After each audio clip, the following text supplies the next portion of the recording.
You've got questions and we've got answers. Hi, I'm Kevin Eikenberry, answering the questions that new leaders ask us. Actually, it's our goal to help all leaders be more successful, productive, and confident. In this episode, we're talking about having better meetings. Are you ready? Let's go. So I get asked this question all of the time. It comes in some form that sounds something like this. Kevin, what is one thing I can do to have better meetings? Let me say, it's never one thing. It's always more than one thing. We can't oversimplify it, but if you forced me to come up with one thing, I would say, well, determine what you really need to accomplish with the meeting and then decide if a meeting is the best way to accomplish that. Okay, even that's two things. But let's take those two things and pull them apart a little bit and talk about each of them. All right, first is, what is success?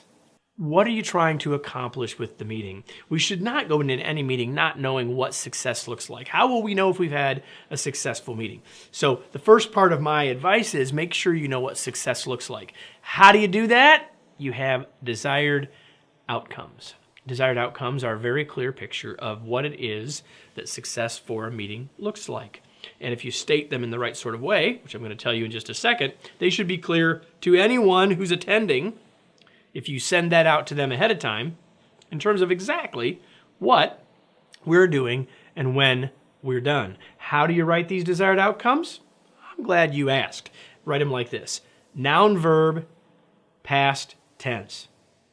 Like budget balanced, like budget reduced, like plan written, like steps identified. You get the idea? Noun, verb, past tense. So the idea is to be very crystal clear on what it is that you want to accomplish as a result of the meeting. Now, if we can balance the budget, since that was the first sort of strange thing that came out of my mouth, the question would be, is a meeting the best way to do it? And maybe it's not. Maybe it just takes two people, and maybe you could call that a meeting, but fundamentally, we think of a meeting as probably more than a couple.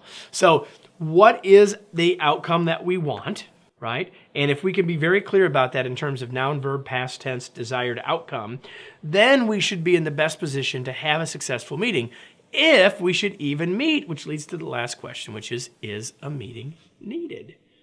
Listen, one of the most painfully true statements that I hear over and over and over when I work with organizations is, man, we have too many meetings, and the meetings we have aren't very good, and things like that. And the fact is that a lot of them aren't good. And it's often because we're having meetings, people don't know why they're there, or they could have been accomplished a different way. So better meetings will do several things for us. Number one, we'll get better results. We'll have less pain and frustration in meetings. We'll have higher levels of productivity. And as an inside bonus for you as a leader, if you're a person that's seen as running effective meetings where lots of things get accomplished and there's not a lot of extra fluff and all meetings make a difference, then that's going to change the way people perceive you and your abilities as a leader. Let me close with today's tweet.